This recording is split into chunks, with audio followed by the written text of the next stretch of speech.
Olá, sejam todos muito bem-vindos ao Investigação Criminal. Eu sou Carla Albuquerque e tenho a honra de ter aqui hoje comigo duas grandes mulheres, a doutora Mariana Pérsia e a Daphne Sena, uma grande ativista também dos direitos das mulheres. E a gente vai tratar hoje dessa PEC abjeta que vira e mexe, ela volta, para a mesa. Ela já ficou bastante conhecida como a PL da moeda de troca, que é a PEC que ficou conhecida como a PEC do estupro. Hoje, o aborto legal já é uma garantia constitucional para várias mulheres. Mulheres que sofrem violência sexual, ou seja, crimes contra a dignidade sexual, desse tipo de homens que nós não gostamos, os famosos estupradores. E a gente vai conversar bastante aqui. As mulheres que, infelizmente, estão ali com uma gravidez de anencéfalo e outras gravidezes que podem colocar a mulher em risco de morrer. Então, isso já é uma garantia legal. Nós não estamos aqui tratando de, agora todo mundo vai sair por aí abortando. Não é nada disso. Mas essa PL, proposta por esse homem, Eduardo Cunha, o nome já diz tudo, quer tirar um direito, inclusive que respeita e resguarda a dignidade, a saúde e a vida de uma mulher. Dito isso, vou começar aqui com essas duas mulheres maravilhosas. E antes de começar com a doutora Mariana, porque a doutora Mariana vai deixar todo mundo assim, já busquem os lencinhos, segurem eles, porque é um programa difícil. A gente vai escutar coisas aqui que são muito doídas. Mas eu vou pedir aqui para a Daphne explicar para a gente o que essa PL está trazendo, o que é a grande proposta, como é que nós estamos gastando, os nossos reais suados, dinheiro do povo, porque deveria estar sendo gasto com emendas parlamentares, propostas de necessidades para a nossa sociedade, e não para isso aqui, porque isso aqui é algo abjeto. Sim. É uma PEC, é um projeto de emenda à Constituição, Ela é a PEC 164 de 2012, quando o Eduardo Cunha ainda habitava, o Congresso Nacional.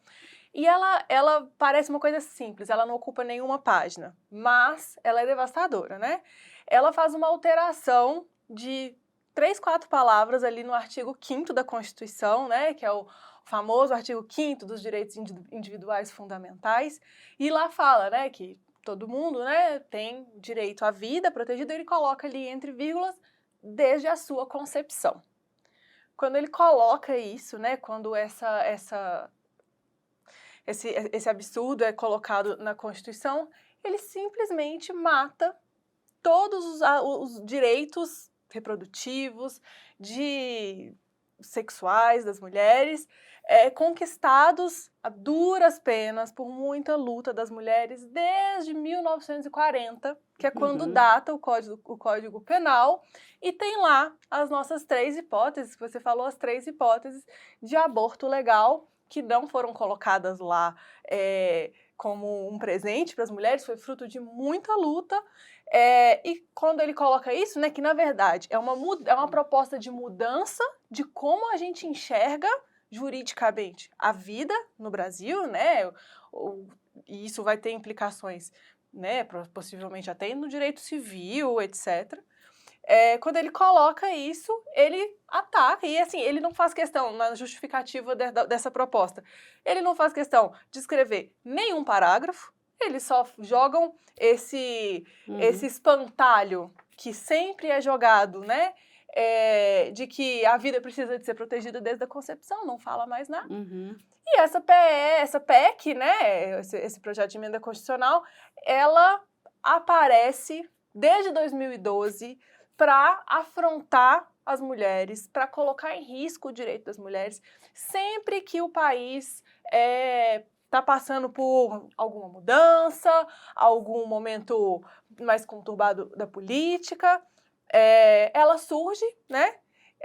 Então a gente está lutando, né? As mulheres estão lutando contra essa PEC desde 2012 e já fomos para as ruas muitas e muitas vezes por causa disso.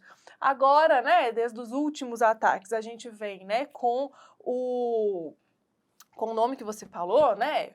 PEC do estuprador, PL do estuprador, criança não é mãe, para alertar as pessoas que os direitos que a gente tem lá, né, as hipóteses de aborto legal que existem lá, elas não são uma coisa assim, um capricho das mulheres.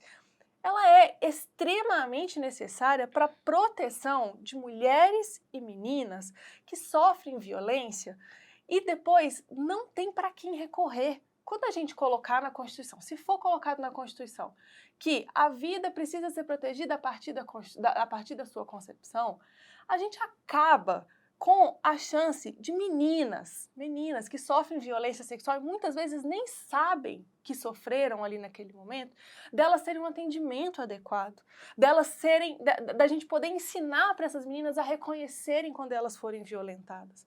A gente coloca numa situação de vulnerabilidade muito maior, meninas, crianças e mulheres que sofrem violências extremas em contextos diversos. Então, é uma alteração constitucional, então não é uma pouca coisa, é uma coisa grande alterar a Constituição de um país, ainda mais a Constituição brasileira, mas ela vem para atacar a maior parte da população, que somos nós, mulheres, E principalmente mulheres pobres, né? Principalmente mulheres pobres, mulheres negras, crianças que vão ter a possibilidade de políticas públicas de acolhimento e combate à violência completamente aniquiladas a partir dessa alteração. E aí, estamos aqui com a doutora Mariana Pérsia, que é ginecologista, e ela, inclusive, ela vai conseguir explicar para a gente tudo isso de uma outra forma, né? Da forma pelo olhar da medicina, pelo olhar de uma mulher que cuida de outras mulheres com esse problemão, porque é fácil, né? Para o estuprador, ele vai lá, ele estuprou aquela mulher, ele estuprou aquela criança ou aquela adolescente, ele vai embora e o problema passa a ser de quem?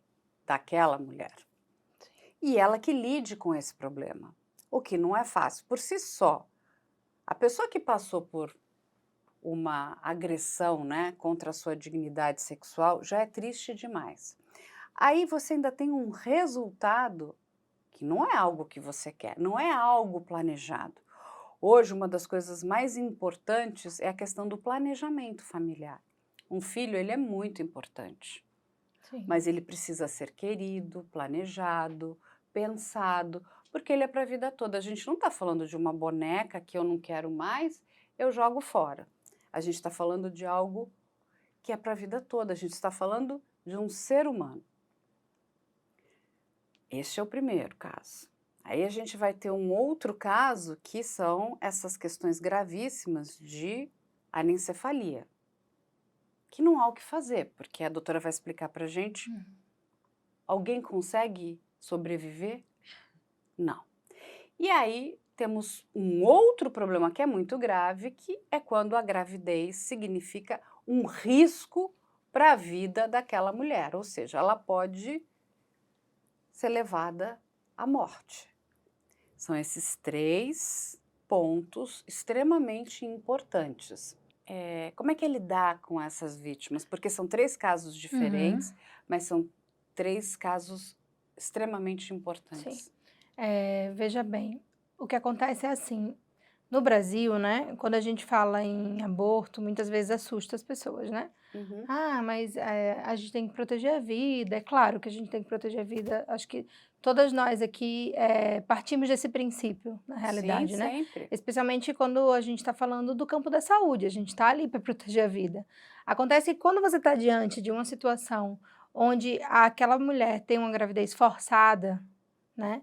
você está diante de uma violência extrema, você não está diante não só de uma coisa não planejada, você está diante de um crime de dignidade sexual muito importante. Aquela mulher, ela está em frangalhos dentro de um hospital. E isso acontece muito mais frequentemente do que o que as pessoas pensam. Por quê? Porque muitas vezes as pessoas têm um imaginário, tanto da questão da violência como da questão da interrupção, da interrupção da gestação, que ele não condiz com a realidade. Então, por exemplo, as pessoas imaginam que a violência sexual é uma coisa rara, é uma coisa que acontece só quando a pessoa está passando na rua e é puxada para o matagal, que também acontece, Sim. né? Devido às falhas na política de segurança pública, tudo isso que a gente já sabe. Mas a principal situação de violência, especialmente violência sexual, é a situação mais dramática na vida de uma criança e de uma mulher, Sim. é a violência intrafamiliar. Porque você está diante de um agressor que ele também é o seu parceiro íntimo. Uhum. Você está diante de um agressor que muitas vezes é seu pai, seu padrasto, é um tio. E isso é muito mais agressivo para aquela criança, porque muitas vezes, por exemplo, a violência sexual numa criança, ela começa a acontecer ali com 6, 7, 8 anos, né? E aquela criança nem entende que aquilo é uma violência porque é convencida que é um carinho. Inclusive, algumas organizações da sociedade civil fazem essa campanha, né? Não era carinho. Um pouco para divulgar isso nas escolas, porque muitas vezes são as professoras quem vão perceber uma situação diferente, né?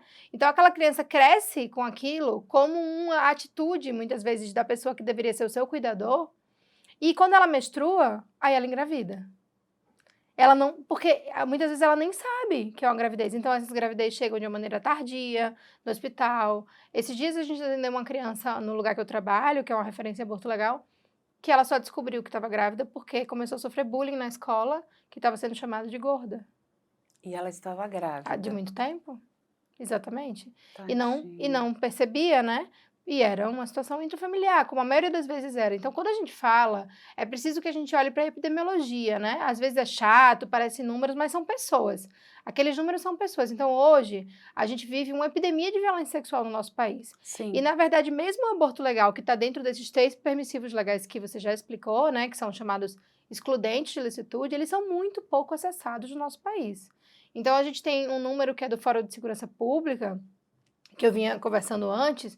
O Fórum de Segurança Pública é uma pesquisa que eles lançam anualmente com dados de boletim de ocorrência, que já são a minoria dos casos. Justamente, é subnotificado, inclusive. super subnotificado, justamente porque muitas vezes aquela pessoa identifica, às vezes ela demora a identificar uma violência, às vezes ela identifica uma violência, mas a situação para denunciar é muito complicada. Às vezes a denúncia de imediato coloca ela numa situação de segurança pior.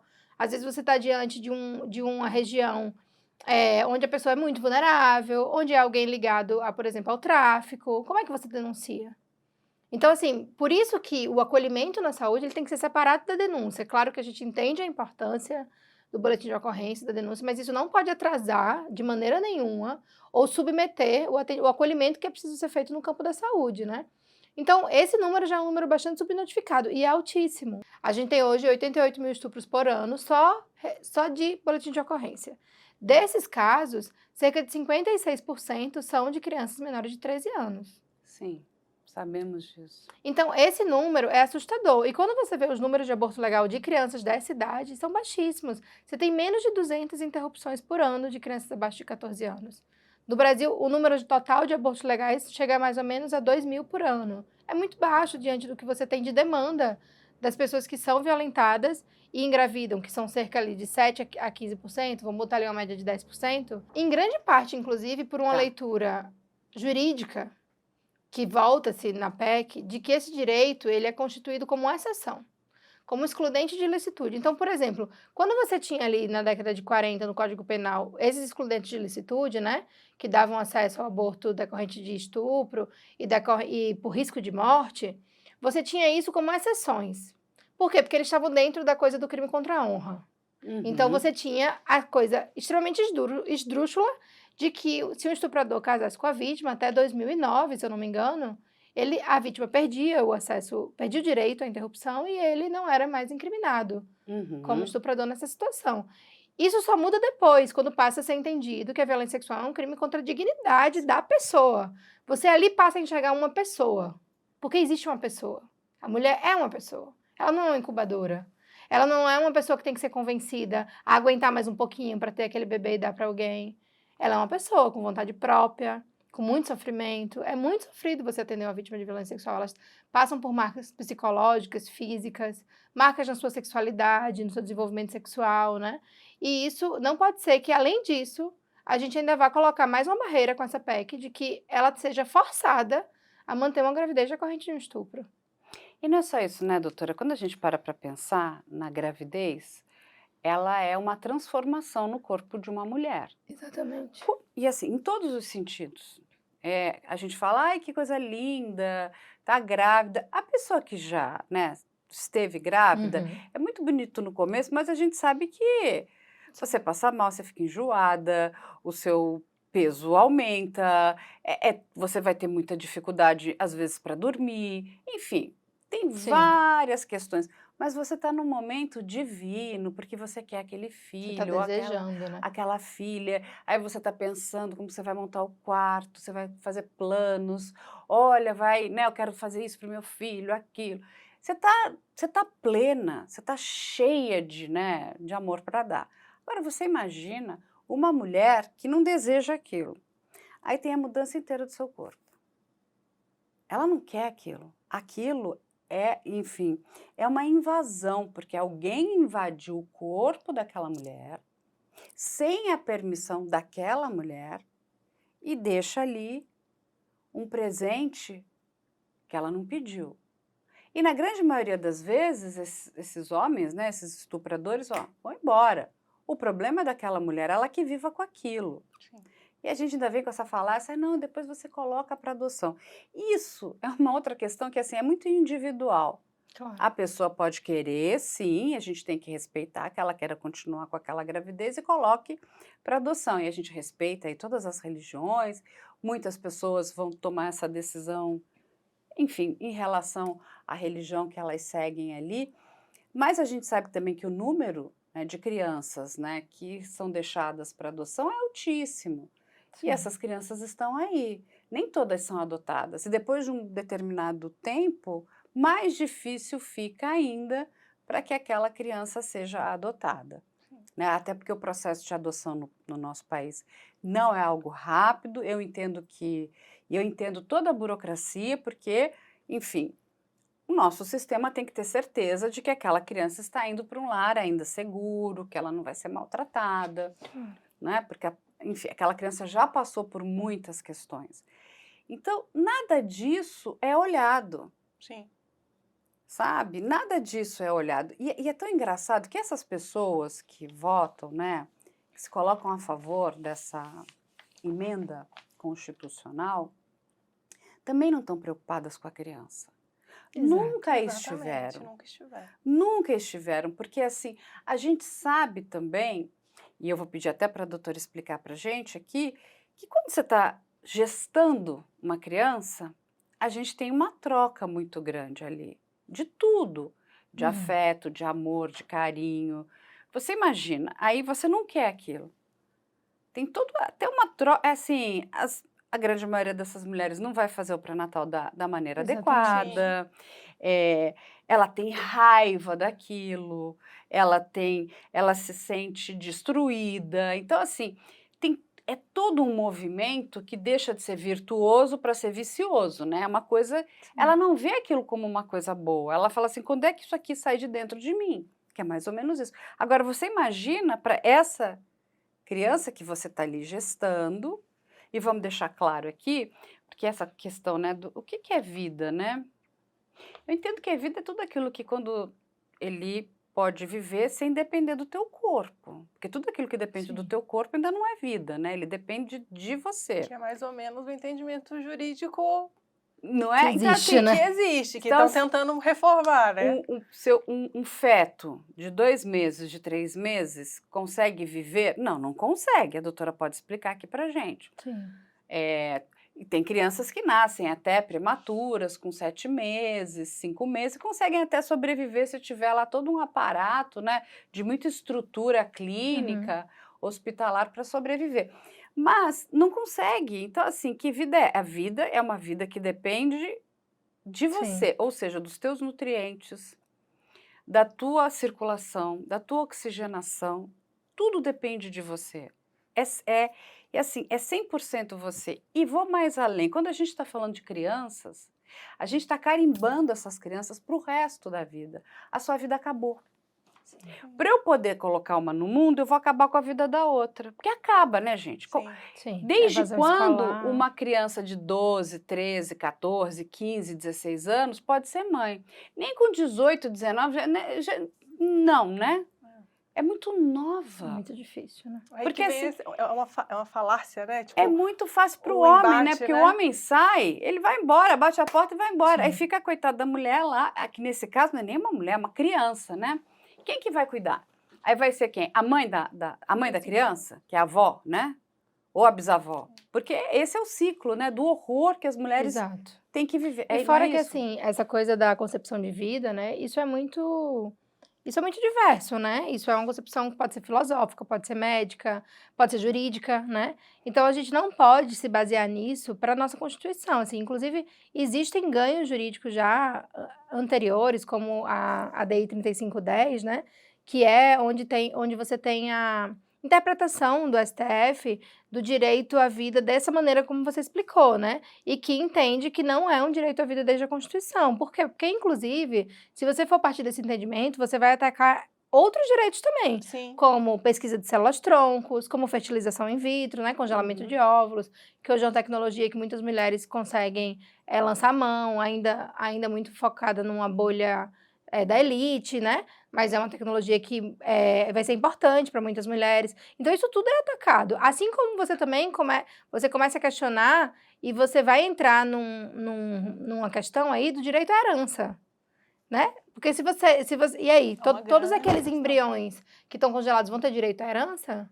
Entende? Você entra numa concepção filosófica que não faz sentido, mas então, pela medicina, você tem uma concepção de vida que tem a ver com quando você tem autonomia, sim, mas você tem também relação com quando que aquilo ali tem uma independência para ter vida e com muito cuidado em relação a isso. Por quê? Porque senão a gente entra num debate do outro projeto de lei, que na minha opinião também pode ser uma negociação para passar o projeto de lei 1904, que é o de maio, né? Essa PEC pode ser uma moeda de troca para passar o projeto de lei anterior, que era um projeto de lei que limitava o aborto legal até 20 semanas. Porque muita gente pode ir por essa lógica e pensar assim, mas fazer uma interrupção acima de 20 semanas já é um bebê que já tem condição, pode ser que o prematuro sobreviva. Não é sobre isso. Aborto não tem a ver com a idade gestacional, tem a ver com a situação que leva a uma interrupção daquela gestação. Como se interrompe aquela gestação? Você tem que ter tecnologias diferentes para idades gestacionais diferentes, né? Não, e o que você acabou de falar, não necessariamente, bem, você pode ter ali 30 semanas e não conseguir sobreviver, né? Você precisa Também, mas não pode ser sobre isso. Assim, porque tem toda uma infraestrutura também que a gente tem que parar para pensar que quem que vai proporcionar aquilo é o Estado. Sim, O Estado, então digamos isso, então tudo bem, o Estado vai cuidar. Olha só, você não quer, eu vou tirar, o Estado vai cuidar. Assim, o Estado tem capacidade de cuidar? Não tem. Vamos e o ser muito Estado, se honesta. tivesse tão preocupado com essa infância, estaria protegendo a infância, né? Aham. Porque ao passo que você tem um Congresso Nacional em polvorosa para aprovar esse tipo de PEC, você tem também a violência policial que mata crianças de 4 anos brincando na rua. Sim. Né? Então, que infância é essa que está sendo protegida? E me parece que o que é atacado de fato é a possibilidade daquela mulher escolher. Porque quando aquela mulher também, diante, por exemplo, de um estupro, faz uma opção por não fazer uma interrupção e fazer uma entrega voluntária, como o caso da atriz, né? Da Clara Castanho. Da Clara Castanho, ela também é atacada em sua autonomia. Sim. Ela tem o seu sigilo vazado, ela é desrespeitada muitas vezes pela equipe que obriga a amamentar. Tem todo um protocolo para entrega protegida, né? De que a mãe não vai ter o contato ali com aquele bebê que vai nascer, para não criar aquele vínculo. Ela optou por aquilo. Então, o nosso país tem uma dificuldade muito grande de respeitar as opções das mulheres. Eu acho que mais do que isso, ele tem uma dificuldade muito grande. Uma misoginia mesmo, né? De respeitar as mulheres. E se tivesse um real interesse em proteger a infância, o que a gente estaria discutindo era educação sexual, Exatamente. Era ensinar as crianças a identificarem quando elas estão sendo violentadas. E justamente as pessoas que propõem esse tipo de alteração legislativa são as primeiras a se levantarem contra esse tipo de educação às crianças, que nada mais é do que ensinar para uma criança a identificar ensinar para ela que ela tem autonomia sobre o corpo dela, que ela pode dizer não a um toque, a um carinho que não foi solicitado. Eu sempre costumo falar, eu tenho um filho, eu costumo sempre falar, o carinho que você não quer já é violência, a partir dali já é violência, e não importa de quem venha, pode ser a pessoa mais amada do mundo, já é um tipo de violência. Ensinar, isso sim seria o verdadeiro cuidado, a verdadeira atenção à criança, porque aí a gente evitava que a criança passasse pela situação traumática de violência. Isso é muito mais valoroso do que a gente esperar a criança passar pela situação de violência para depois. A gente precisa do cuidado, do acolhimento, mas a gente evitar que as nossas crianças sofram esse tipo de violência, esse tipo de trauma, é muito mais importante. E esse tipo de projeto não vê a luz do dia no Congresso Nacional, porque é sempre barrado. Então, assim, não é um argumento em defesa da infância. Não é, porque se fosse, a gente estava em outro patamar de coisas em relação à proteção da primeira infância, principalmente. Não, uma proposta, é um projeto que não leva em conta absolutamente nada. Não leva em conta, inclusive, porque quando a gente passa para pensar, né, ele tem um determinado núcleo de pessoas que gosta muito da questão, né, só quer enxergar a questão financeira das coisas. Sim. Mas isso aqui é uma bomba, inclusive porque cada criança indesejada, isso já ficou comprovado em vários estudos, pode estar diretamente ligada com a violência lá na frente. Isso quer dizer o quê? Que a gente vai ter um gasto absurdo, inclusive do nosso próprio aparato. Então, ele é ruim em todos os sentidos. Ele é muito danoso. Eu não sei, tem coisas que são as famosas leis absurdas, né? Propostas idiotas. Essa é uma que faz parte, né? Sim. E as pessoas, inclusive, que votam aqui, elas mereceriam uma investigação, né? Teríamos que nos debruçar em cima da vida delas e investigá-las. Porque deve ter coisa esquisita lá, né, gente? E muitas vezes essas pessoas são pessoas acusadas, né, de violência. Então, aí a gente começa a querer investigar, dar um gosto, né, de investigar essas pessoas. É muito importante. Porque, assim, e até tem a questão, né, que muito se levanta, mas a questão da religiosidade das pessoas. Mas é o que a doutora Mariana aqui tá dizendo. Não significa porque esse direito está, né, sendo ofertado e é um direito legal, a pessoa vai ter escolha. Sim. Né? Então, por exemplo, Quem é contra você não faz, pode ser a favor, mas não significa que você vai Claro. fazê-lo. Não, eu Claro. sou a favor, porque eu entendo que eu não tenho direito, né, de dizer o que aquela pessoa vai ou não fazer com a vida dela. Mas, no meu caso, eu optei por não fazê-lo, não quero fazer. Então, assim, é um direito, mas a escolha não é do Estado. A escolha é sua. Claro. Sim. A escolha não pode ser da outra pessoa. E assim, antes de devolver até a palavra para a doutora Mariana, vou perguntar aqui para a Daphne, existe alguma lei que legisle o corpo masculino? Porque tem muitas que ficam legislando o corpo feminino, mas eu queria saber, tem alguma? Assim, dessa forma não, né? Porque o gênero, ele se constitui de muitas facetas, né? Mas assim, a gente pode falar que uma coisa dessa PEC é que ela claramente, ela tem um público-alvo. Não é todo mundo, não são todas as mulheres, não é todo mundo que... É as pessoas que não vão poder, caso precisem, acessar o direito. Porque vão ter mulheres que vão poder acessar esse direito, gente. A gente precisa de ter com muita clareza que, apesar do aborto ser proibido no Brasil, além dessas 3 excludentes, mulheres que têm poder aquisitivo maior, que pertencem a classes sociais mais altas, acessam sim ao procedimento do aborto aqui no Brasil e fora dele. Exatamente. Então, assim, essa PEC, a gente faz uma união, o movimento feminista faz uma união pela vida das mulheres e tudo mais, das pessoas e todas as pessoas que gestam, mas algumas mulheres sabem que para elas não vai fazer diferença, né? E da mesma forma, né, assim, né, divagando sobre o direito, assim, a gente pode falar que, por exemplo, uma grande parte, né, do direito penal, ele é destinado a quê? A corpos de homens negros também. Então, assim, essa PEC, além, né, de todos esses problemas que a gente está citando aqui, ela aprofunda desigualdades sociais e raciais, porque a gente sabe quais são os dados, apesar, né, da Mari ter falado da subnotificação e da dificuldade que a gente tem de entender quais são os reais números da violência sexual no Brasil hoje em dia, a gente sabe que a maioria são mulheres pobres, mulheres negras, mulheres que vivem em zonas periféricas da cidade. Elas é que não terão acesso. Mulheres ribeirinhas, né? Sim, mulheres ribeirinhas. São tem toda essa vulnerabilidade, né? gama, todas as mulheres em maior situação de vulnerabilidade, mulheres em situação de rua, são elas que não vão ter acesso. Por quê? Quem sempre teve acesso no Brasil vai continuar tendo. E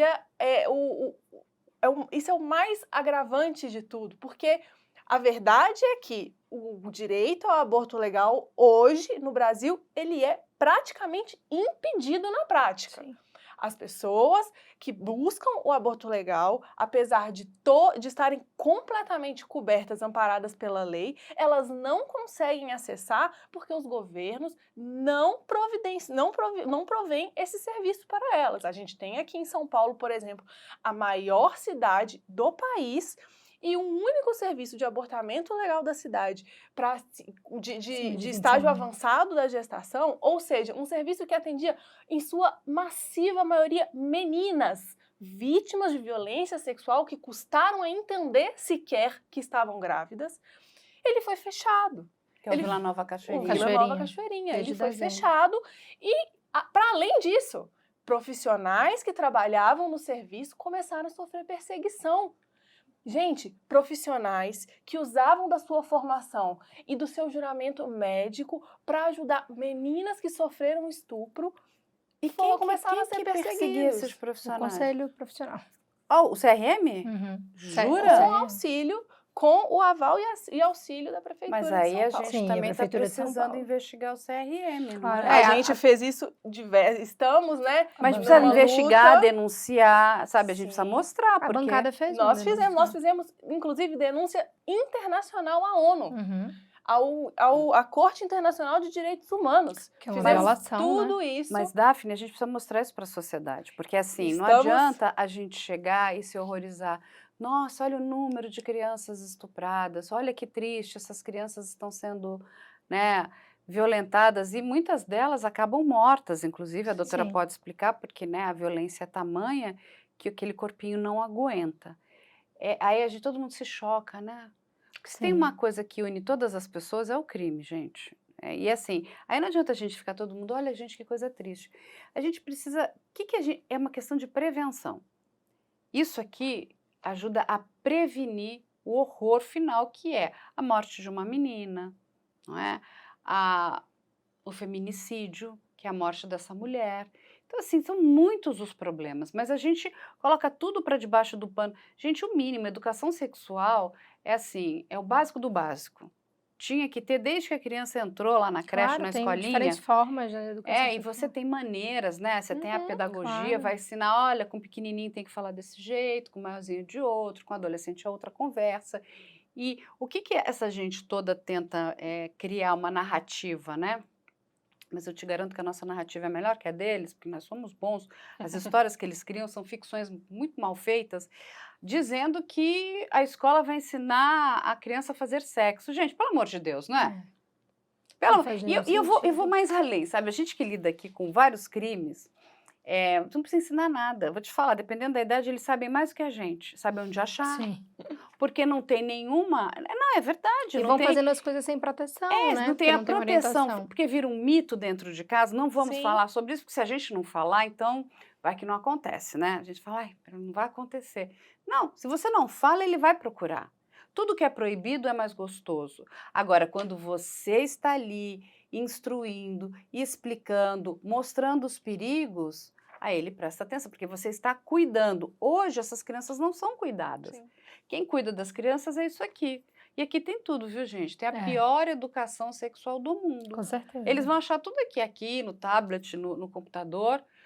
Agora, se nós trouxermos isso para a realidade das famílias, das escolas, que vão explicar, olha, o que é a sua dignidade sexual. E digo mais que nós também temos que nos preocupar com os meninos. Os meninos não engravidam, mas são vítimas de abusos Sim, horrorosos, horrorosos. Agora a gente até está voltando com o caso lá, né, dos irmãos Menendez. Sim. Olha aonde isso chegou, né?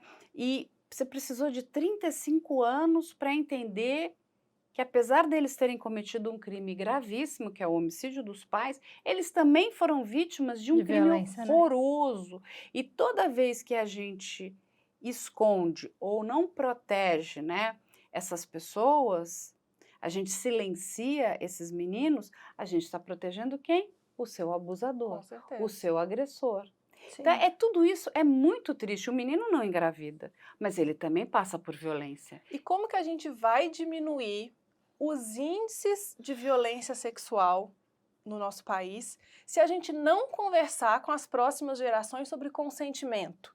Se a gente não ensinar para eles que vão ser sexualmente ativos o que é consentimento, porque hoje existe na internet um grande debate, mas o consentimento, e aí vai ter que perguntar, as pessoas ficam confusas com o que é o consentimento sobre o corpo da outra pessoa, a pessoa não consegue entender.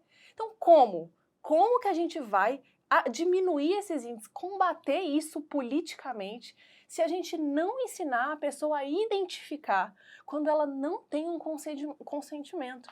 Isso é muito importante. Isso a gente ensina para as crianças desde muito pequenas, com o exemplo do próprio corpo. Porque ninguém quer ser tocado sem a permissão do outro. Um toque que não é desejado, ele é violento, ele é abusivo.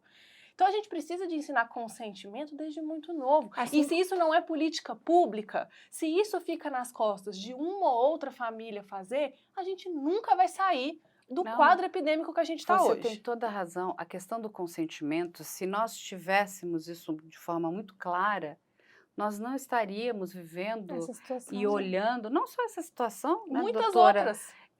Mariana, mas toda a situação de violência, né? De violência doméstica, crimes absurdos, abjetos, assim, horrorosos, porque a pessoa, é o que você falou, não entende a questão do consentimento. Entende que Não você é tem só que perguntar que não pra é estar no não. corpo do outro. Assim, já devia ser meio básico, né? Se a pessoa está falando não, será que é uma brincadeirinha? Não, é uma questão do consentimento. Ela não está se sentindo à vontade, ela não quer aquilo, é horrível. É como você enfiar uma comida na boca do outro. Eu não quero comer. E ela não tem que explicar o porquê ela não quer.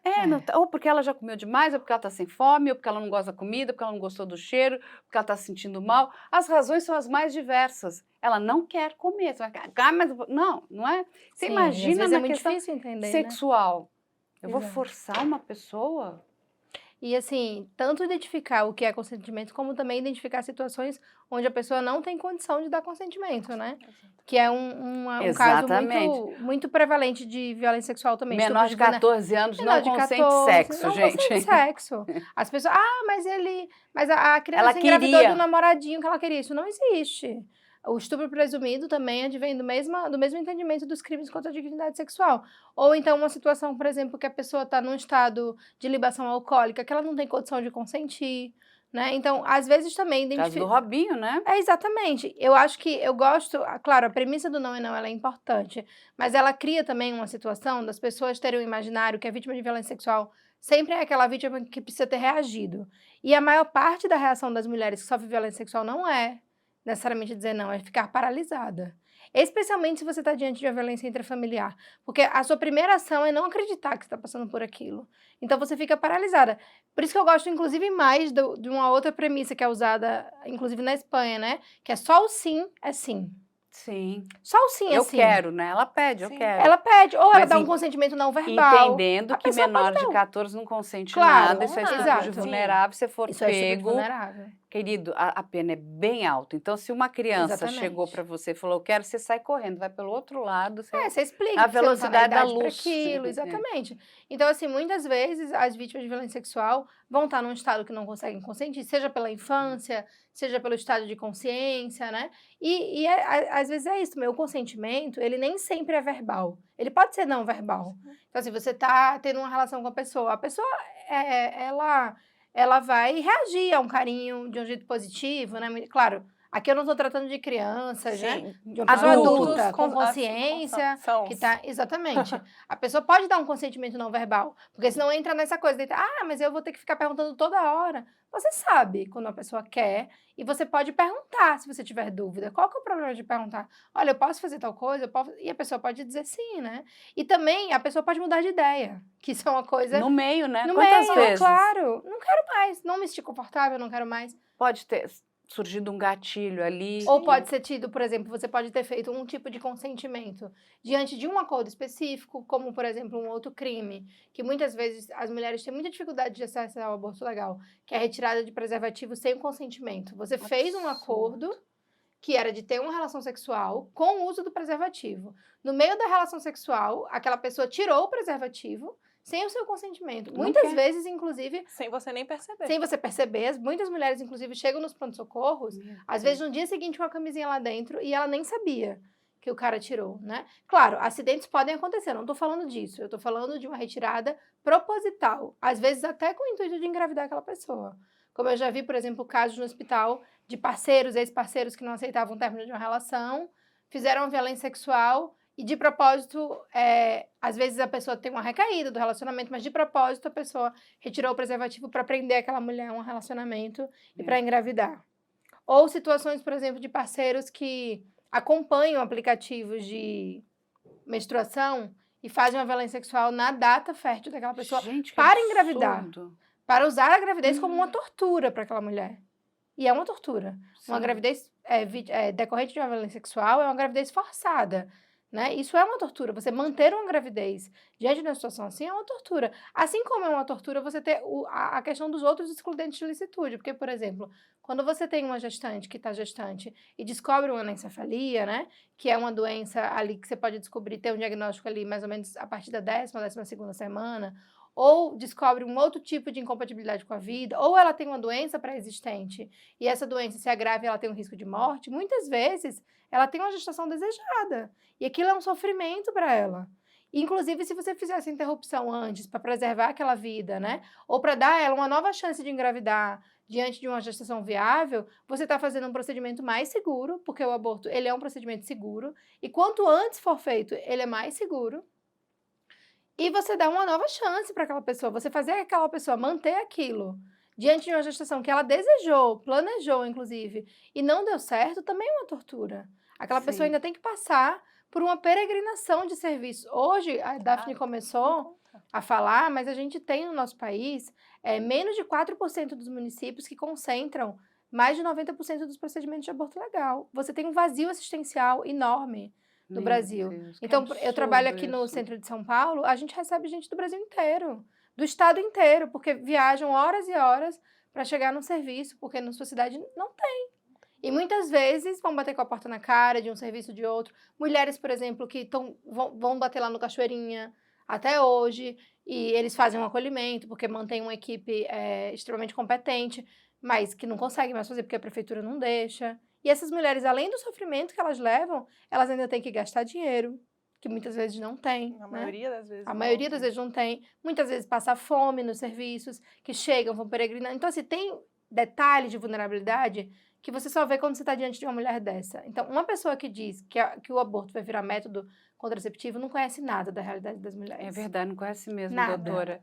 E sabe o que é muito triste? Ao invés dessa pessoa que ter proposto isso, ele devia ter proposto, né, uma lei para garantir esse direito. Exatamente. Que todos os municípios Tivessem tivessem atendimento, um Certamente. serviço de referência, inclusive para que a gente deixasse muito claro que nós não aceitamos nenhum tipo de violência contra a mulher. É isso que é ser digno. Sim. Porque isso aqui, tudo que é feito, isso aqui é violência contra a mulher. Isso é um absurdo. E se eles querem falar tanto de direito, né? Porque tem que proteger o direito, né? Tem que proteger o direito à vida. Quem está protegendo todas as violações de direito dessa mulher que busca o aborto legal? Essa mulher teve todas as violações possíveis, gente, de direito. Ela teve a dignidade sexual violada, a saúde dela violada, o direito dela ao planejamento familiar, ela teve o direito dela à liberdade violado, ela teve uma série de direitos que não sou eu que estou inventando, tá tudo lá na Constituição, no mesmo artigo 5º, ela teve uma série de direitos violados. E aí a gente vai incidir mais um, que é a tortura. Porque é como você falou, Carla, a gravidez pode ser um momento lindo, quando desejado, quando compartilhado, quando tudo planejado, quando revestido de todas essas coisas que transformam momentos na vida das pessoas de coisas maravilhosas. Mas ele pode ser uma tortura. A gravidez pode ser uma tortura também. Sim. Assim como o aborto, ele não necessariamente é um evento traumático na vida de uma pessoa. Porque a pessoa que sofreu todas essas violências, gente, a pessoa que está gestando sem desejar, o aborto legal, feito com todo o protocolo médico, ele não vai ser um momento traumático para essa pessoa. Ele vai ser um momento onde essa pessoa vai ter a chance de se curar, de se libertar daquele momento que ela passou. Ele é um procedimento seguro, Ele é um procedimento seguro. De você ser acolhida, né? De você ser acolhida nessa vulnerabilidade e na violência que você sofreu. Eu vou sempre ficar do lado, né, dessas mulheres. Eu tive duas gravidezes muito difíceis, muito. A minha primeira foi uma gravidez com placenta prévia, quase acreta. Então, você imagina, eu com desejo, tudo aquilo, a quantidade, não podia me mexer, porque tudo entrava em contração. Então, assim, podia entrar em trabalho de parto. Exatamente. Então, todo o cuidado, né? Olha toda a dificuldade que eu tô, né? Que a gente tinha que passar para poder dar tudo certo, né? E a minha primeira filha nascer bem. Mas foi uma saga. Sim, sabe? em todos os sentidos. Eu tive que abrir mão de muitas coisas, inclusive para que, né, pudesse que essa gravidez chegasse minimamente até ela ter surfatane suficiente no pulmão para que ela pudesse nascer. Sim. Já a segunda eu tive Coxsackie B. Nossa. Só que a minha sorte que foi no segundo trimestre, não foi no primeiro, porque podia, né?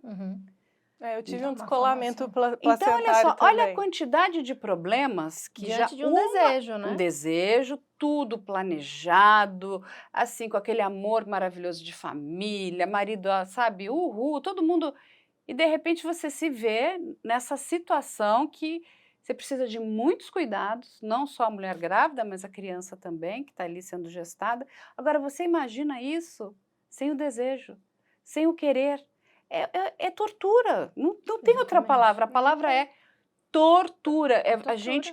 E vamos entender aqui uma coisa, tortura no nosso país é crime. Sim. E o Brasil foi condenado. Código Penal, crime, não posso torturar uma pessoa, essa pessoa está sendo torturada. Ninguém será submetido então a gente a precisa, tratamento... inclusive, né, destacar. Exatamente. Vamos colocar, né, porque a pele não é só do estuprador, é a pele do estuprador e da tortura. Como torturar mulheres. Né? Então, assim, é isso que eles estão propondo. Vão torturar mulheres dessa forma.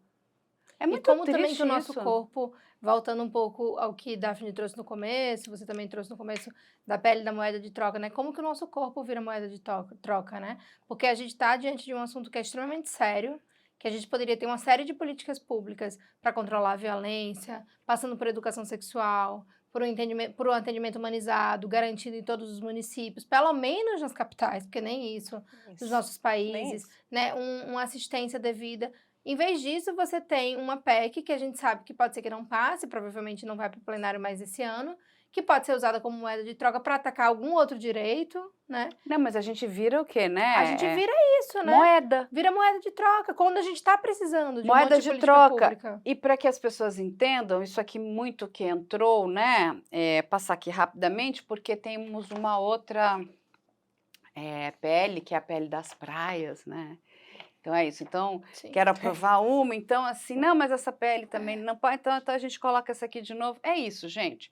Eles fazem da sociedade, essas pessoas que estão aqui tratam a sociedade como se nós fôssemos palhaços, mas nós não somos. Então a gente precisa entender, independente se isso vai passar ou não, eu também acredito que isso não vá para frente, mas a gente precisa deixar claro que isso aqui é inaceitável. Isso aqui tinha que morrer, ser enterrado para nunca mais voltar, porque isso aqui é algo, é assustador. Para qualquer pessoa inteligente, isso aqui é assustador, Independente da sua religião, do seu credo, daquilo que você acredita, nós estamos falando da dignidade sexual de pessoas. E se nada for feito, porque todo mundo fala, ai, como é que é a prevenção contra crimes absurdos? Começa daqui. Nós falamos de vários tipos de prevenção aqui. Exatamente. E eu convido as pessoas a conversar com as mulheres do seu cotidiano, porque às vezes as pessoas acham que a violência sexual está longe. Mas converse com as mulheres do seu cotidiano, às vezes sem perguntar se ela já sofreu uma violência, mas perguntando se ela já passou por uma relação sexual que ela não queria. Porque às vezes a pessoa não vai dizer, eu fui violentada. É assustador falar isso, né? Mas muitas mulheres do nosso cotidiano passaram por relações sexuais que não queriam, que não estavam confortáveis, que não disseram exatamente sim. Sejam, inclusive, com seus companheiros, né, com seus maridos. Sejam situações em que ela não tinha condição de consentir. E pergunte a ela, e se você tivesse ficado grávida daquela situação? Doutora, a senhora tem toda a razão. A gente pode aqui, se trouxer aqui numa roda de 10 mulheres e perguntar. Com certeza, Todas as vezes que você manteve uma relação Você realmente sexual... queria? Você, inclusive, porque o que você espera de uma relação sexual no final, né? Que ambas as partes, né, cheguem no clímax, né? Vamos dizer ali, no orgasmo. Quantas mulheres fingem orgasmos? Sim. Um monte. Tudo para agradar o parceiro. A gente tem que mudar em relação a isso também. Eu já converso com várias... A gente, pelo amor de Deus, fala, não tá legal, isso aqui tá Entendeu? Porque no mínimo... quando você mostra, né, fica fingindo alguma coisa, é horrível também, né? A mulher, ela tá sempre tentando agradar alguém de alguma forma. Exatamente. Eu sei que é muito doído para alguns homens, que são até amigos das mulheres, mas isso é uma realidade, gente. Muitas mulheres fingem. E muitas vezes elas não dizem o não porque elas têm medo da reação daquele parceiro. Porque acham que são obrigadas, o normal né? seria aceitar. Não, é como se muito complexo, a gente né? trata errado também os homens. Tem que dizer o seguinte, ó, isso aqui não tá bom, não Eu tá não quero legal, mais. vamos parar, porque não vai ser bom. Talvez esteja bom para você, mas não está bom para mim. E a grande maioria dos homens vai falar, não, tem toda razão, né? Tem que ser bom para os dois. Sim. Porque quando é bom só para um, você começa a entrar... Aí você não entende por que os casamentos começam a ir mal, porque tá tudo meio forçado, né? Não existe um amparo, até para entender, porque de repente a pessoa também não está num bom dia, teve um dia muito pesado. Não As tá mulheres, com cabeça, né? as mulheres, nós somos uma bomba de hormônios, não é isso, doutora? É verdade, a gente tá ali, tem dias que a gente tá ótima, não é? Os homens também, Os né? homens Os homens também, Mas Todo é que mundo as tem suas mulheres, nós temos oscilações. muitas emoções. É que a gente é muito sobrecarregada, né? É. Agora, sabe uma coisa, Carla, que... O porquê, né? A gente fica assim, por que é logo direito ao aborto que é sempre colocado como carta de troca, cortina de fumaça? Por que é, né? Acho que a gente precisa de entender que a questão do aborto, apesar do debate de ser sobre religião, de ser sobre direito, não é. Ele é sobre dominação. Exato. É sobre dominação. O direito ao aborto é sempre colocado em xeque, igual nos Estados Unidos está acontecendo agora, vários retrocessos em relação aos direitos reprodutivos lá também. Das mulheres, sim. Por quê? Porque são momentos em que se precisa aumentar a pressão da dominação sobre a gente. Então é uma política de dominação, de manter o status, as funções sociais que foram relegadas a gente, da forma como estão, porque alguma coisa está saindo do lugar. Então é sobre dominação. A religião, assim, inclusive essas pessoas, eles sabem que religião é uma questão individual, que filosofia, ideologia é uma questão individual, mas eles também sabem que se a dominação que se exerce sobre as mulheres afrouxar, muita coisa vai desandar pro lado deles. Mas então, né, Daphne, Mariana, a gente vai... Porque dominar, não vão dominar a gente não, né? A gente não domina Mas sempre não, tentam, gente, né? Já tentaram com contracepção. Podem tentar do jeito que for, porque assim, ninguém vai dominar.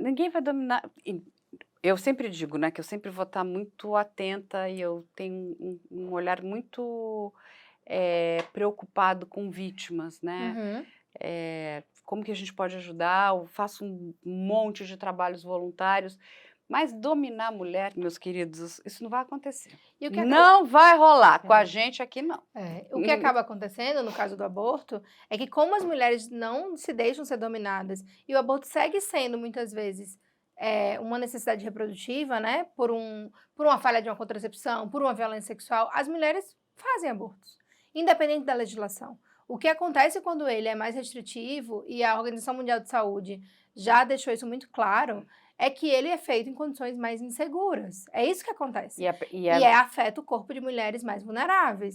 o que que pode acontecer quando a gente para pensar, né? Eu acho que assim, conta pra gente. Aí, essa mulher que não teve acesso Uhum. ao abortamento legal, que ela vai tentar fazer isso em casa, é isso? Ela vai tentar fazer isso em casa. E o que que pode acontecer com ela? O problema não é exatamente fazer em casa, inclusive porque hoje a própria Organização Mundial de Saúde já reconhece que o aborto é um procedimento simples, quando feito com os protocolos adequados. Um Sim. desses protocolos é a medicação que é o misoprostol, né? E o misoprostol, ele tem uma orientação de possibilidade de uso domiciliar, inclusive, até 12 semanas. Então é possível fazer isso, mas com uma boa orientação, sabendo quais são os sinais de alarme, quando que eu devo procurar o hospital, quando que a coisa saiu do controle e aquilo não está normal, o que é que eu devo falar quando chegar no hospital. Então a pessoa tem que estar bem orientada, né? Tem que ter Tá. passado por um acolhimento em saúde ou um acolhimento com acompanhantes que fazem esse tipo de trabalho. Mas muitas mulheres, às vezes, que não acessam a medicação correta, que é o misoprostol, recorrem a outros métodos de perfuração, Isso. enfiam uma agulha de crochê no útero, enfiam talos de mamonas, como é o caso da Ingriane Barbosa, que morreu, e morrem, né? O aborto está sempre figurando entre a quarta e a quinta causa de morte Meu materna no Deus. nosso país. Ou compram medicamentos Ou compram um medicamento duvidosos. falso, e muitas vezes elas não vão conseguir abortar e vão ficar tentando, vão ter uma infecção. Então, a gente tem a mortalidade materna no nosso país com índices vergonhosos. Ela explodiu na Covid, e não foi por causa da Covid, porque no resto do mundo você não teve associação de morte materna com Covid, você teve no Brasil por quê? Porque as mulheres gestantes estavam grávidas, não aconteciam interrupções por risco de morte, porque os profissionais não eram orientados que aquela interrupção deveria e poderia acontecer para salvar a vida daquela mulher, iam levando a gestação adiante. Além disso, os serviços de aborto legal foram fechados, as mulheres foram indo para rotas de abortos inseguros. E elas vão fazer isso, porque as mulheres vão resolver a vida delas. Elas sempre resolveram. É função do Estado ampará-las, né? Dar a elas as melhores tecnologias, os melhores profissionais de saúde, mais capacitados, para que possam prover o melhor cuidado. Mas sim, o que vai acontecer são coisas que acontecem quando elas usam métodos errados, né? Métodos perfurantes, ela pode ter uma hemorragia, ela pode ter uma infecção. Ela pode morrer, E né, ela doutora? morre. E ela morre. Ela morre mesmo. O aborto é a quarta causa de mortalidade materna no nosso país. E é uma vergonha, porque é uma causa totalmente evitável. Que Porque é um triste. procedimento simples. Sim, mas tudo isso é muito triste, é uma realidade muito doída da Muito gente doída. enxergar. E Parece de propósito, né? e deixa eu lhe fazer uma pergunta, doutora. Eu queria saber, essas pessoas que votam a favor disso aqui vieram da onde, né? Parece que vieram de um útero eletrônico, né? Ainda vieram de uma mulher, Elas né? vieram de lugares privilegiados. Mas você quer dominar o local, inclusive, de onde você veio, Sim, né? É uma loucura claro. isso, Quando a gente para pensar nessa questão da agressão, né, e dos crimes contra a dignidade sexual, muitas mulheres vão procurar, né, os centros médicos Uhum. para a pílula do dia seguinte. Uma Uhum. dúvida que é muito recorrente. Ela precisa fazer um boletim de ocorrência? É só ela Não. chegar? O que ela tem que dizer? Olha, eu sofri uma agressão, Ó, é rápido. desde 2013 existe uma lei, que é a Lei do Minuto Seguinte, né? Que garante e exige que todo hospital seja obrigado a dar o atendimento integral a vítimas de violência sexual. Neste atendimento se inclui pílula do dia seguinte, a depender do tempo decorrente daquela violência, né? Então, o ideal da pílula do dia seguinte é que ela seja tomada no máximo ali em 72 horas, até 5 dias ainda tem alguma eficácia, mas quanto antes for tomado, próxima à violência, ela tem mais eficácia. Além disso, tem outras profilaxias que são muito importantes orientar mulheres que sofrem violência sexual, que elas podem e devem fazer nos centros de saúde. Profilaxias para não contrair um HIV, para não contrair sífilis. Então, essas profilaxias, se elas feitas principalmente ali dentro das 72 horas, elas impedem que aquela pessoa contraia uma doença sexualmente transmissível muitas vezes. E as mulheres não sabem disso, só que isso se aplica a alguns casos de violência. Então, por exemplo, se você está diante de uma violência crônica, né, como é o caso das crianças, intrafamiliar, aquilo não vai se aplicar, porque aquilo foi uma ocorrência que aconteceu várias vezes. Não é preciso boletim de ocorrência, nem para acessar o atendimento à violência sexual, nem para acessar o aborto legal. É claro que a gente sempre orienta a realização do boletim de ocorrência no sentido da investigação criminal, né? Exatamente, para que aquela Claro, pessoa, o agressor, seja punido. Exato, inclusive porque tem situações que vão ser necessário acionar medidas protetivas, Sim, conselho sim. tutelar. Tirar, inclusive, uma criança naquele situação, ambiente, né? exatamente. Agora, o acolhimento em saúde, ele não é o acolhimento em segurança pública. O tempo da denúncia, muitas vezes, é muito diferente do tempo do acolhimento. Então, nenhum tipo de procedimento em saúde deve exigir boletim de ocorrência para ser realizado. Ah, mas nem menores de 14, nem menores de 14 anos. O que acontece com menores de 14 anos é que muitas vezes você ia precisar ali de uma autorização do responsável legal, digamos assim. Ah, mas e se esse responsável legal for o agressor? Aí você vai precisar acionar um conselho tutelar para estar acionando uma autorização judicial, né? São situações específicas, mas aquela criança ela está protegida pelo ECA. Então, o profissional de saúde ele tem que agir sempre de acordo com os melhores interesses da saúde da criança. Da criança. E aí, Da criança. e os médicos entendem isso e vão Ou deveriam, acolher né? aquela determinada criança. Hoje a gente vê que deveriam, mas que Deveriam não é entender, né? verdadeiramente a prática, né? Hoje a gente tem, infelizmente, assim, obviamente, existem muitos médicos que fazem a prática correta, né?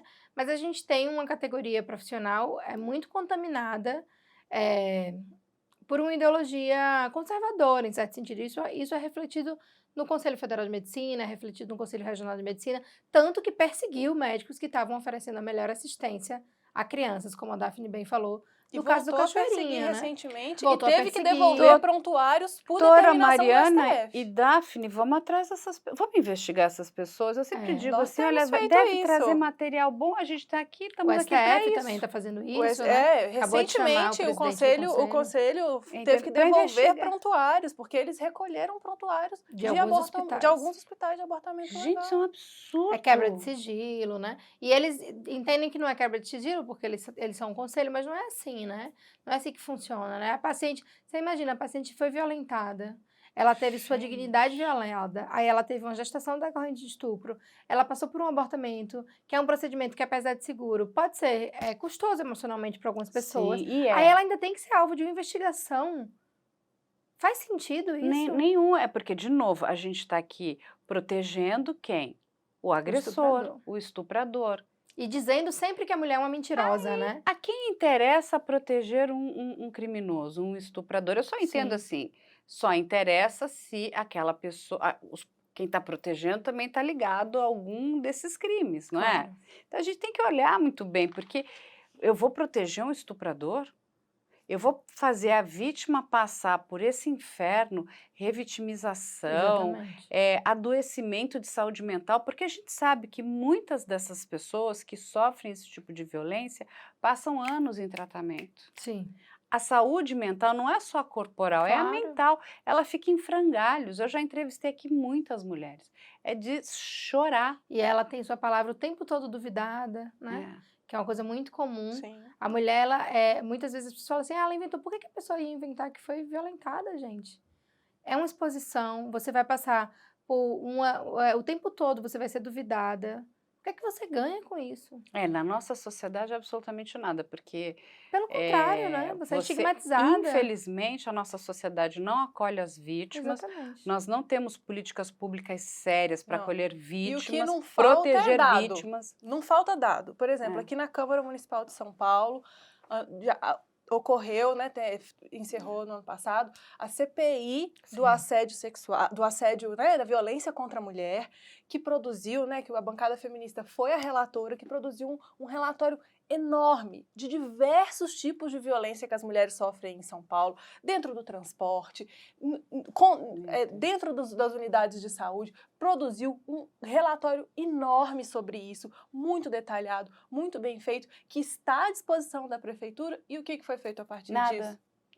Nada. Então, falta de dados não é, falta de pessoas para pensar e indicar os caminhos não porque as mulheres estão aí falando, criando, propondo projetos para tudo quanto é lado, só que eles não veem nem a luz da CCJ como esse projeto aí viu e passou. Não há interesse, né?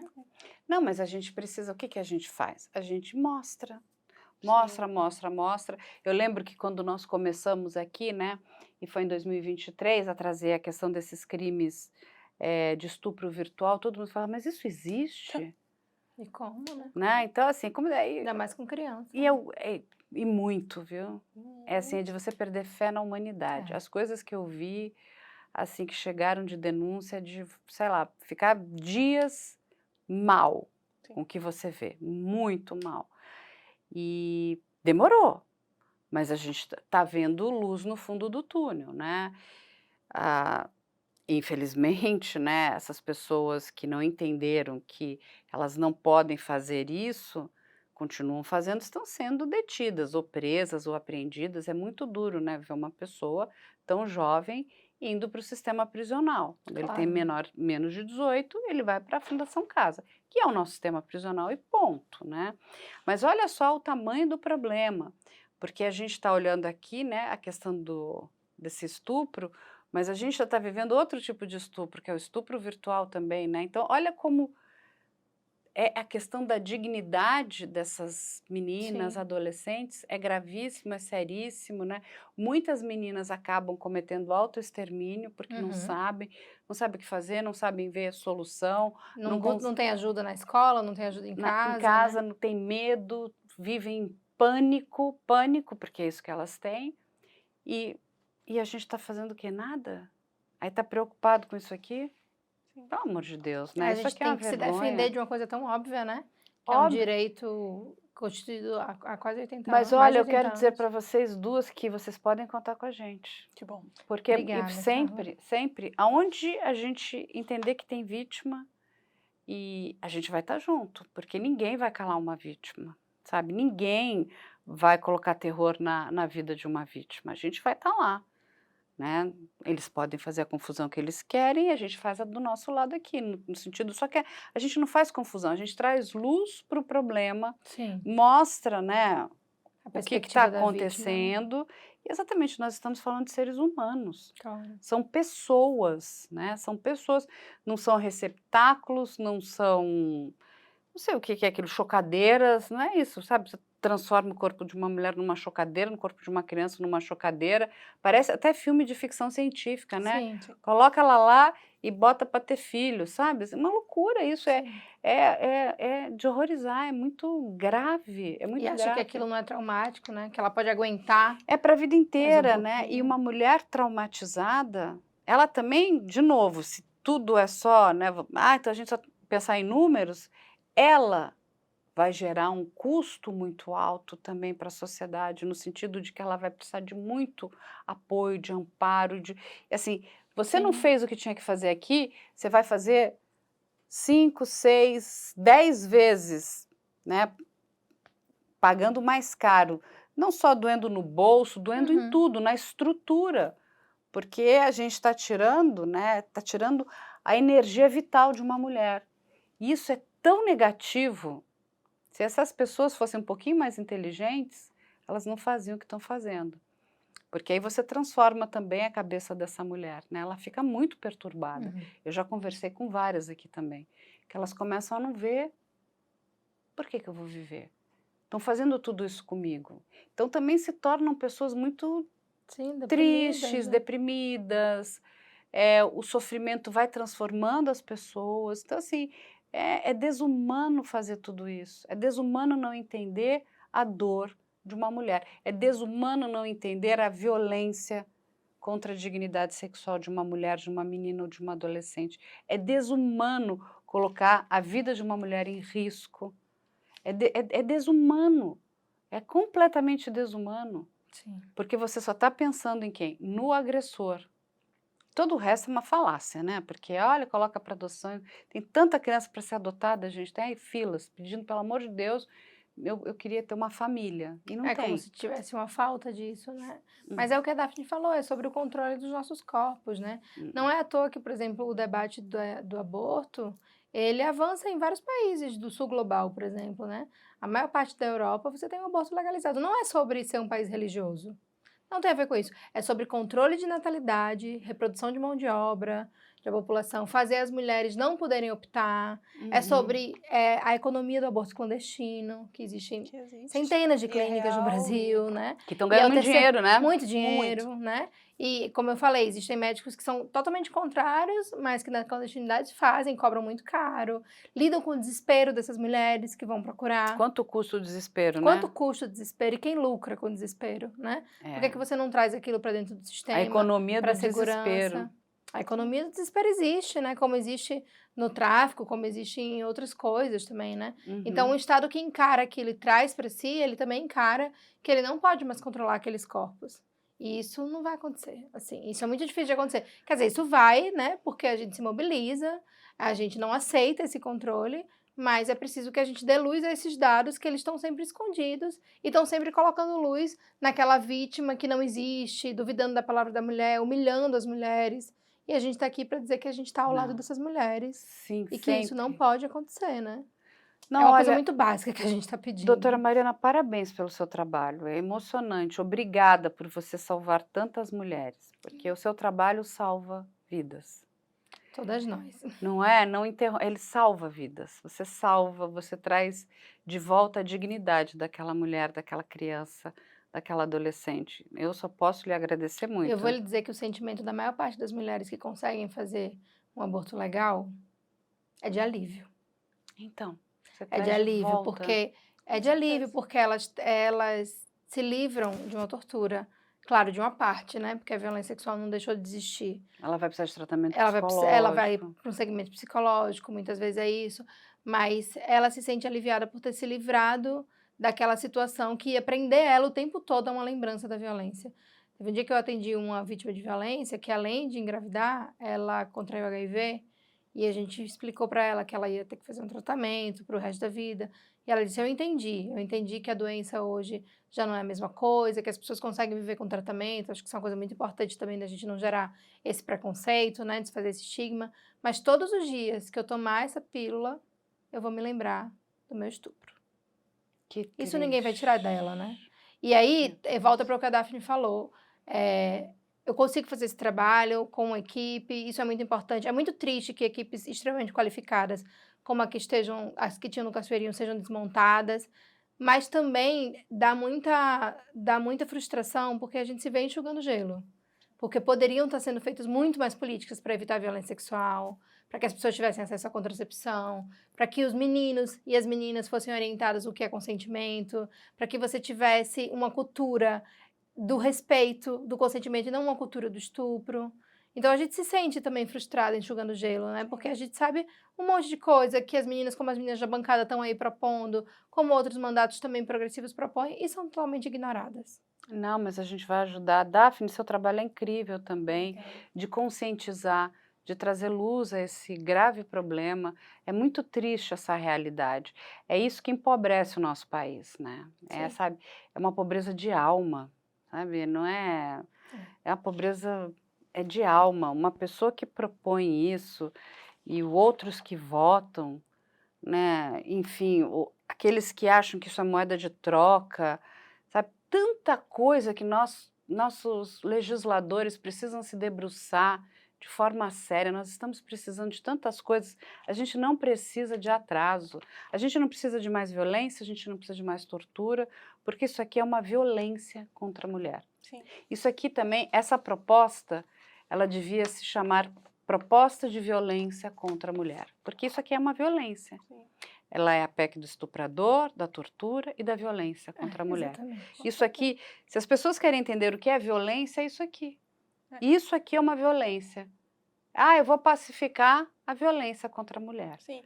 E assim, eu não consigo, gente, pensar numa coisa assim, numa dor mais forte para um ser humano do que ver que a sua autodeterminação, que a sua liberdade de lidar com o seu próprio corpo, que ela pode ser violada a qualquer momento. Isso, na vida adulta, já causa um estrago gigante psicológico para uma pessoa. Imagina uma pessoa que está começando a entender o mundo. Ela entender que nesse mundo ela não tem ingerência nem sobre o corpo dela. Isso só pode quebrar uma pessoa para o resto da vida. Sim. Então, esse projeto de lei, essa PEC, a gente pode passar um dia inteiro aqui falando dos danos dela, mas eu realmente gostaria que as pessoas que têm a dúvida em relação à viabilidade dela ou não, pense nisso. Pense o que é uma criança que ainda não entende o mundo. Gente, a ciência já contou para todo mundo que o nosso cérebro só termina de amadurecer lá para os 20 e tantos anos. Então, uma criança, ela não entende o mundo e ela não tem a capacidade de entender, mas ela já teve provas o suficiente de que o corpo dela, ela não manda. Então, assim, eu não consigo imaginar uma dor maior. Eu acho que a gente precisa de tratar as coisas com os argumentos reais, parar de entrar na falácia de quem deve, né? Mas tem que defender isso, é religião, não sei o quê, Deus está comigo. Porque quando foi passar na última tramitação lá, mulheres foram lá na Câmara confrontar as pessoas que estavam votando e falaram, não, Deus está comigo. Isso não é um argumento, gente. Isso não é um argumento. Não. Desculpa, Quer dizer que isso Deus não pode ser um abandona argumento. as vítimas de violência sexual? Não, não é possível. Isso é muito triste. Isso é muito triste, isso é desolador. Não tem Para nada a ver, para né? quem vê de fora, mas para quem vive, gente, assim, desumano. É desumano. Minhas queridas, vou chamá-las mais vezes, vocês voltam, porque sempre a gente tem que falar. Olha, o que não falta aqui, doutora Mariana e Daphne, são crimes contra a dignidade sexual de mulheres e de meninas e adolescentes. Todos os dias, a quantidade de denúncias que nós recebemos é absurda e a gente vem mostrando. Ele vira um problema de segurança pública, e eu concordo com a doutora Mariana, isso é um problema de saúde pública. Exatamente. A gente tem que tratar ele como um problema de saúde pública para restaurar a dignidade física e mental dessa mulher, ou dessa criança, dessa adolescente. É isso que a gente tem que fazer, e não deixar isso virar um problema de segurança pública. Né? E a gente precisa da educação sexual para as pessoas entenderem o que é o consentimento e, inclusive, mais além, entender a educação sexual é uma coisa que você educa o que pode ser feito e o que não pode ser feito. Os limites, né? A educação ela é extremamente importante. E a gente precisa acabar com esses tabus, né? A gente precisa falar sobre sexo, sobre morte, sobre suicídio dentro de casa, nas escolas, porque, inclusive, esses adolescentes, essas crianças têm muita curiosidade. Quando a gente não ensina, elas vão procurar da maneira mais errada, da maneira mais desastrosa. E o que vai acontecer? Acontecem esses horrores que a gente está vendo, porque não existe prevenção, não existe educação, que é um assunto que não é muito, né? É desagradável, né? É horrível. Não, mas ele é um assunto que, infelizmente, continua atual. Sim. E a gente tem que tirar isso das páginas, né, de crimes e tratar ele no local correto, que é na área de saúde. Isso aqui é uma questão de saúde pública. A gente precisa preservar essas pessoas. E a gente só consegue fazer isso através da educação. Exatamente. Eu não consigo ver de outra forma. Eu adorei conhecê-las. Prazer. Vou deixar aqui as redes sociais das duas para que as pessoas entrem em contato, tirem dúvidas. Eu sei que enfim, doutora Mariana, vai chover um monte de moças, mulheres e meninas querendo tirar dúvidas com vocês aí. Claro. Porque é um assunto muito recorrente aqui. É muito triste, né? Porque é muita gente precisando de informação também, o que pode, o que não pode, como fazer, como não fazer, né? Então, acho importante que a gente consiga sempre levar a informação de qualidade, a informação correta a quem busca essa informação. Vou deixar aqui também as nossas redes sociais, que vocês todos já conhecem. Estamos aí em todas as plataformas. Vai ficar aqui também o nosso e-mail de denúncia, que é super conhecido, que é que vocês podem mandar as denúncias, a gente recebe, e lógico que tudo aquilo que chega que tem potencial criminoso, a gente encaminha para a autoridade policial para que isso seja investigado. Vai ficar aí o portal de notícias para vocês também, que é o newsec.com.br. Lá tem todas as notícias do mundo investigativo, policial, leis, essas discussões que são tão importantes no nosso dia a dia, vocês encontram lá, do Brasil e do mundo. Vai ficar aqui também a nossa contribuição em relação aos desaparecidos. A gente vai deixar aqui sempre no final do programa as pessoas que estão desaparecidas, quem puder colaborar com informação, isso é muito importante. E lembrem-se que sempre tem uma família em desespero, né? Porque não sabe o que aconteceu com aquela pessoa. E no final, a gente deixa aí também a nossa colaboração para a Interpol, que são os procurados. Quem tiver informação, eu peço que entre em contato diretamente com os canais de denúncia da Interpol. Você pode fazer isso de forma anônima e segura. E lembrando que a maior arma da polícia é a informação. Quando ela tem informação correta, ela consegue ajudar a sociedade. É isso, muito obrigada e a gente espera vocês no próximo Investigação Criminal. Doutora e Daphne, vocês vão ter que voltar muito.